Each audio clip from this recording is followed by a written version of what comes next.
Hi welcome to my mini vlog. ಇವತ್ತು ನಾವು ರಾಮನಾಥ್ಪುರದಲ್ಲಿರೋ ಸುಬ್ರಹ್ಮಣ್ಯ ಸ್ವಾಮಿ ದೇವಸ್ಥಾನಕ್ಕೆ ಹೋಗಿದ್ದು. ಯಾಕೆ ಅಂತ ಹೇಳ್ತೀನಿ, ವಿಡಿಯೋ ಕೊನೆ ತನಕ ನೋಡಿ. ಯಾಕೆ ಹೋದ್ವಪ್ಪ ಅಂದರೆ ನಮ್ಮ ಗೊಂಬೆ ಮುದ್ದುಗೆ ಹುಷಾರಿರಲಿಲ್ಲ, ಮೈಲೆಲ್ಲ ಕಜ್ಜಿಯಾಗಿತ್ತು. ಅದಕ್ಕೆ ದೇವಸ್ಥಾನಕ್ಕೆ ಹೋಗೋಣ ಅಂತ ಹೊರಟ್ವಿ. ಅದಕ್ಕೂ ಮುಂಚೆ ಅವ್ರನ್ನ ಆಸ್ಪತ್ರೆಗೆ ಕರ್ಕೊಂಡೋಗಿ ತೋರಿಸೋಣ ಅಂತ ಆಸ್ಪತ್ರೆಗೆ ಕರ್ಕೊಂಡೋದ್ವಿ. ಇಂಜೆಕ್ಷನ್ ಮಾಡಿಸೋಣ ಅಂತ ಕರ್ಕೊಂಡೋದ್ವಿ. ಡಾಕ್ಟ್ರು ಇಂಜೆಕ್ಷನ್ ಮಾಡಲ್ಲ ಅಂತ ಹೇಳಿದ ಖುಷಿಗೆ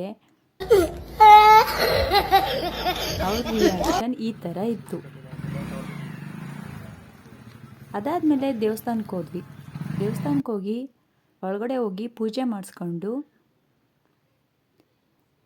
ದೇವ್ರದ್ದು ಒಂದು ವಿಡಿಯೋ ಮಾಡ್ಕೊಳ್ಳೋಣ ಅನ್ನೋ ಅಷ್ಟರಲ್ಲಿ ಪೂಜಾರರು ನಂಗೆ ಸರಿಯಾಗಿ ಬೈದರು.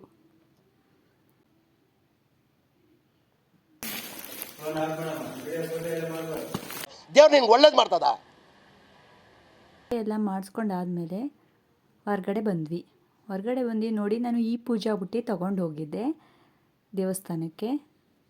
ಇದು ನಾನೇ ಹಾಕೊಂಡಿರೋದು. ನೆಕ್ಸ್ಟ್ ಅದಾದಮೇಲೆ ಹುಷಾರಿಲ್ಲ ಅಂದರೂ ನಮ್ಮ ಗೊಂಬೆ ಮುದ್ದು ಅವರು ಬಿಸ್ಕೆಟ್ ತೊಗೊಂಡು ಬಿಸ್ಕೆಟ್ ತಿಂತಿದ್ದಾರೆ.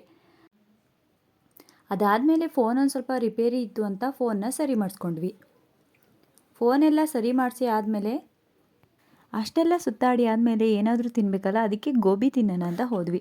ಗೋಬಿ ಎಲ್ಲ ತಿನ್ಕೊಂಡು ಸಂಜೆ ಆಗಿತ್ತು, ಮನೆ ಕಡೆಗೆ ಹೊರಟ್ವಿ. ಅಷ್ಟೇ.